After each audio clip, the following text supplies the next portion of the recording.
नमस्कार मित्रांनो, मी मनीष महाडिक कोकणी मुलगा यूट्यूब चॅनलमध्ये तुम्हा सर्वांचं पुन्हा एकदा मनपूर्वक स्वागत करत आहे। तर मित्रांनो, कशात आशाकडे माहितीच राहा आणि आपल्या व्हिडिओ बघत राहा। तर मित्रांनो, आज आपल्या गावचा अखंड हरिनाम सप्ताह आहे, त्यासाठी आम्ही आता गावी आलेलो आहोत आणि आता सकाळचे 6:30 वाजलेले आहेत। तर आम्ही आता सर्वजण आता काकळावरती जात आहोत। तर इकडे तुम्ही बघू शकता पक्ष्यांचा कसा किलबिलाट चालू आहे। तर या व्हिडिओमधून आपल्याला आमच्या जो गावचा सप्ताह आहे तो कशाप्रकारे साजरा केला जातो गेल्या वर्षी दाखवलं, यावर्षी पण बघूया कशाप्रकारे आम्ही सर्वजण मजा करतोय ते। तर आपण जाणार आहोत आता मंदिरात काकळासाठी, त्यानंतर मग आपण दिंडी वगैरे काढतो, ती तुम्हाला दाखवेल या व्हिडिओमधून। तर आपला व्हिडिओ पूर्ण बघा। सूर्योदय झालेला आहे, हे बघा मस्त गावी आलो, लय भारी वाटतं।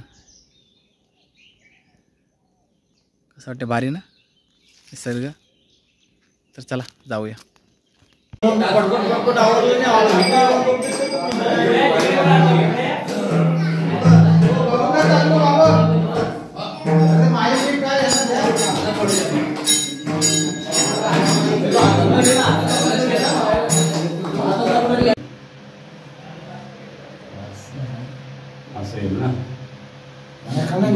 एक खायला एक बगरीच्या खायला गेलं व्हायच नाही, व्हाय एक वाटणा जाऊ द्या आणि हा इथं जागा नसतो, ह्या बघा इथनं जाऊ द्या माझ नाही नाही इथं मला हात नाही, इथनं जाऊ द्या हा बघा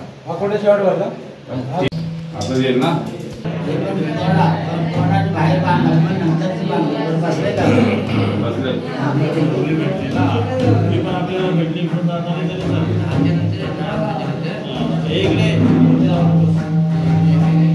तेवढंच राहणार ते इकडे येणार नाही।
अरे साहिल साहिल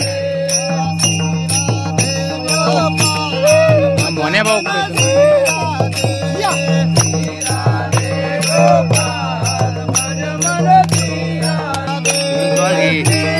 एंगल का चुकवणार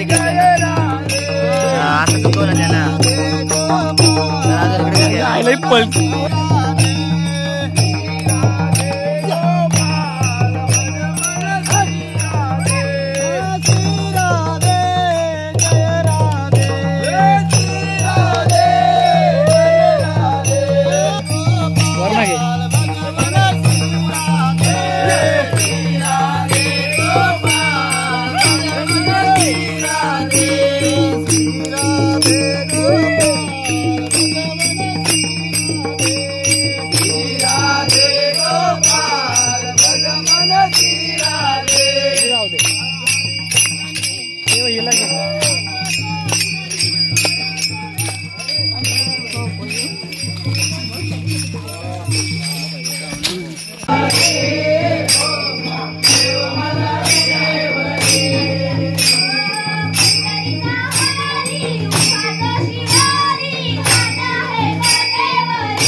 जय श्रीराम.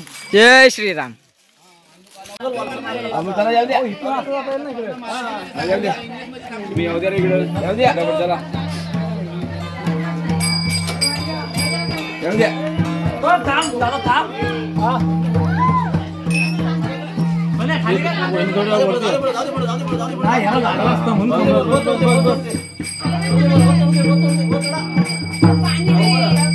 दादा बोलतात म्हणजे पायावर टाक इकडे घ्या.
वहिनी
सुख झाले हो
तांब्या तांब्या दही दूध आणतो, पण त्याच्या घरी चोरी करायला जायचं नाही. तुम्हाला यायचंय की नाही? आम्ही काय तुझ्यासोबत येणार नाही. बरं मग चालते बा, मी एकटा जाईल.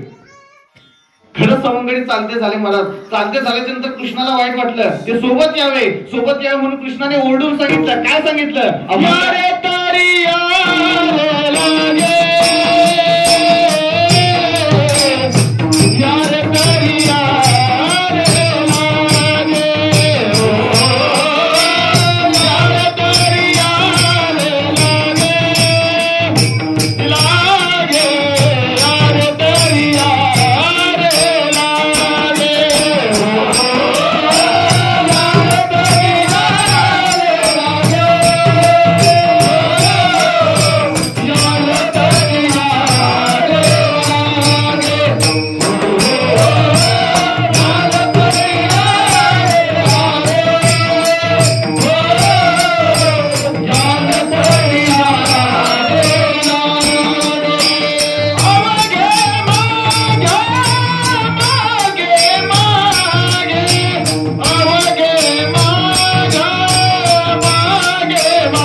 कृष्णाने त्या सवंगड्यांना आश्वासन दिलं. अरे याला तरी याच्या मागे मागे आजी देतो पोट भरी, पुढे म्हणाला तो वरी.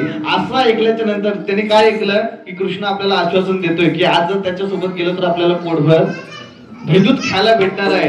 उपाशी मुलं. पण कृष्णाने असा शब्द दिलेला आहे की आज तुम्हाला पोट भरून खायला मिळणार आहे. मग सगळे जे घरी जायला निघाले होते ते परत फिरले. त्यांच्या तोंडाला लाल सुटली. जाऊन दे, आज फटकं खाऊ पण पोटभर आपल्याला दही दूध खायला मिळणार आहे.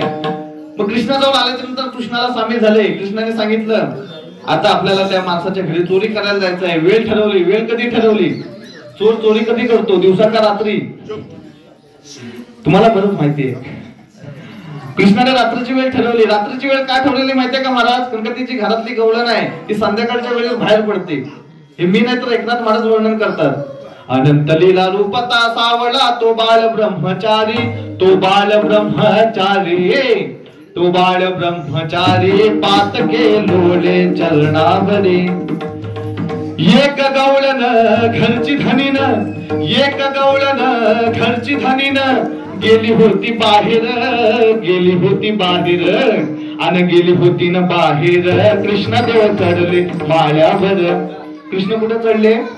माळ्यावर चढले. माळ्यावर चढल्याच्या नंतर माळ्यावर का चढले माहितीये का महाराज? कारण का पूर्वी अशी पद्धत होती, माणसं उरलेला बरलेला जो धान्य बिन्य असायचे, एखादा काय पापड विपड लोणचं कुठे ठेवायचे? माळ्यावर ठेवायचे. पण आता माळाच राहिला नाही महाराज. आता गावा ठिकाणी बघितलं जे जुनी घरे आहेत ना त्यांना माळा आहे. ज्यांच्या घराला अजून काका कुडकुड कुडकुड काहीतरी आपलं माळ्यावर चालू असतं. पण आता माळाच राहिला नाही महाराज. आता पीओपी झाले नाही का? आता सगळं बंद. असू द्या, सांगायचं तात्पर्य एवढंच हे माळ्यावर चढले. यांना वाटलं दहीदूध माळ्यावर लपून ठेवलं की काय, पण त्याने अख्खा माळा शोधून काढला पण त्यांना दहीदूध काय सापडलं नाही. यांची सगळ्यांची गँग खाली आली. खाली आल्याच्या नंतर सगळे कुसबुस करायला लागले. अख्खा घर शोधला पण त्यांना दहीदूध सापडतच नव्हता.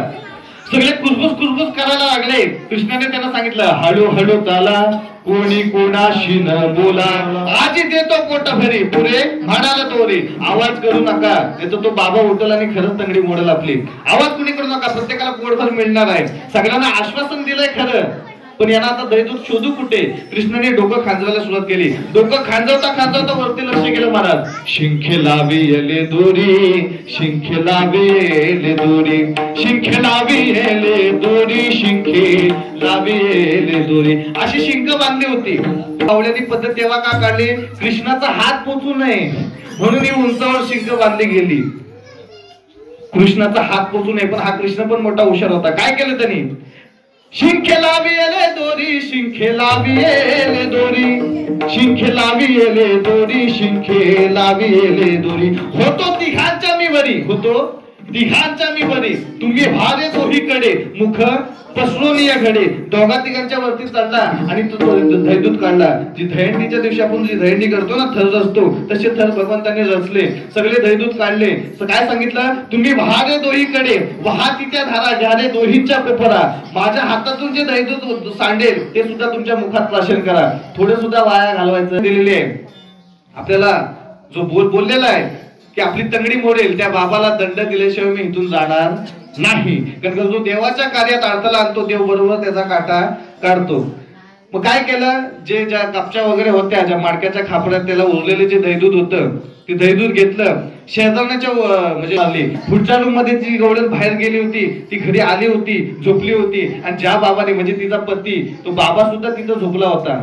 पण तिथं उडी मारल्याच्या नंतर कृष्णाने बघितलं, अरे हे तर म्हातारे निघाले, वृद्ध निघाले, हे भरपूरच वयस्कर आहेत, त्यांना काय मोठा दंड द्यायला नको. म्हणून कृष्णाने त्यांना मोठा काय दंड दिला नाही. काय केलं, जास्त काय केलं नाही. फक्त त्या बाबाची मोठी दाढी होती आणि त्या म्हातारीची मोठी वेणी होती. त्या दाढी वेणीची गाठ बांधली आणि कृष्ण तिथून पसार झाला. विठाला विठाला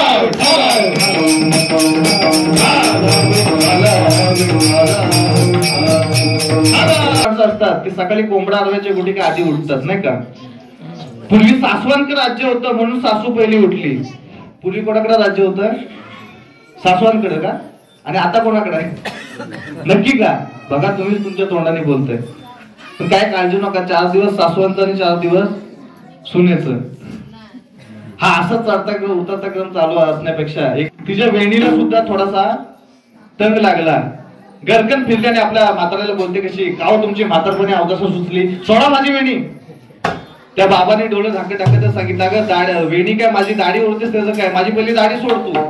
डोळे उघडला, बघितलं काय दाढी वेणीची गाठ बांधलेली आहे. दोघांनी गाठ सोडण्याचा प्रयत्न केला पण गाठ काय सुटत नव्हती. 7 वाजला, 8 वाजलं, 9 वाजलं, किती वाजलं आता, 10 वाजून गेले ना का, 11 वाजायला आले पण काय गाठ काय सुटत नाही. शेजारच्याने असा विचार केला, म्हातारे रोज लवकर उठतात, आज का उठत नाही, दरवाजा का बंद आहे. बहुतेक म्हातारी गचकले असतील म्हणून त्यांनी दरवाजा तोडला. दरवाजा तोडल्याच्या नंतर आतमध्ये बघतात तर काय, हा इकडे त्याची दाढी ओढतोय, ती तिची वेणी ओढते. प्रत्येकाने गाठ सोडण्याचा प्रयत्न केला. गाठ जाळून बघितली, गाठ कापून बघितली, पण ती कापत नव्हती, जळत नव्हती, सुटतच नव्हती. ते गोकुळवासीने असा विचार केला, ही गाठ साधी सुधी नाही, ही बाप काय साधी सुधी नाही, हे प्रकरण काय साधं सुद्धा दिसत नाही. आपल्याला कोणाकडे गेलं पाहिजे, आपल्या मुख्याकडे गेलं पाहिजे. आता गावचा मुख्या कोण होता, तर नंदराजा. म्हणजे ज्याने हे पाप केले त्याच्याच बापाकडे हे न्याय मागायला जातात. नंदराजाकडे गेल्याच्या नंतर त्या नंदराजाने सुद्धा गाठ सोडण्याचा प्रयत्न केला, पण देवाच्या बापाला सुद्धा ती गाठ सुटली नाही. नंदराजा बोलून गेला, ही आपल्याच्याने काही गाठ सुटायची नाही, ही गाठ तो सोडू शकतो ज्याने ही गाठ बांधलेली आहे. असं बोलल्याच्या नंतर त्या बाबाच्या आणि त्या म्हातारीच्या लक्षात आलं, आपल्या घरी कपडाचे जे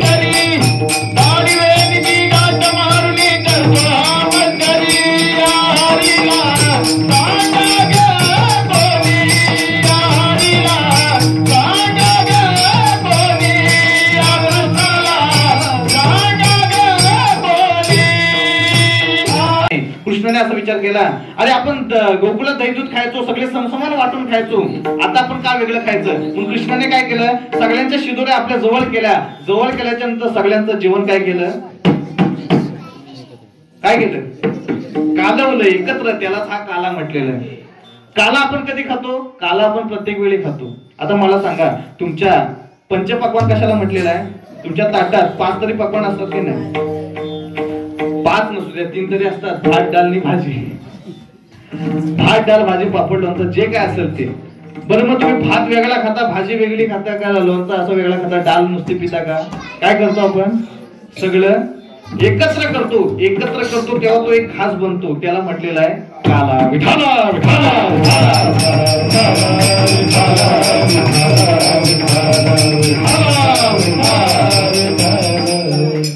तो घास खाताना तेव्हा श्रीकृष्णाला स्मरण करा म्हणा. श्रीकृष्ण अर्पण वस्तू म्हणा, कारण का प्रत्येक घास आपल्या वाट्याला भेटतोय म्हणजे नक्कीच भगवंताने आपल्याला तो घास खाण्यासाठी ठेवलेला आहे. तो घास आपल्या भाग्यात आहे. पण देवाचं स्मरण नित्यनेमाने करत जा. सांगायचं तात्पर्य एवढंच, तो काला एकत्र केला आणि तो काला भगवंताने एकमेकाला वाटून घडवून खाल्ला. ही भगवंताची जी गोड लीला आहे. हे वरती स्वर्गात देवलोक बोलायला कुठे जातील? पाण्यामध्ये जातील, यमुनी नदीत जातील. मग त्यांनी काय केलं? कालाची आसे देव झाले जळी मासे, माशाच्या रूपात त्या यमुनी नदीत प्रवेश केला. आता प्रत्येकाने काला खाल्ला आणि हात धुवायला कुठे जात होते? पाण्यात जात होते. पाण्यात जात असताना कृष्ण त्यांच्या समोर आडवा उभा राहिला. आडवा उभा राहिल्याच्या नंतर त्या सगळ्या सवंगड्यांना काय सांगितलं? अभंगाच्या 4थ्या चरणात तो का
व्हिडिओग्राफर म्हणजे एवढा हे नाही खास नाही त्यासाठी मला ठेवायला निल्या अण्णा मला ठेवायला लागेल. एक नंबर वाढलं रे व्हिडिओग्राफर त्याला वाटतं मला ठेवायला ते मुरारी हे नाथ नारायण वासुदेव श्री कृष्ण नारायण वासुदेव हे नाथ नारायण वासुदेव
तुझ्यासाठी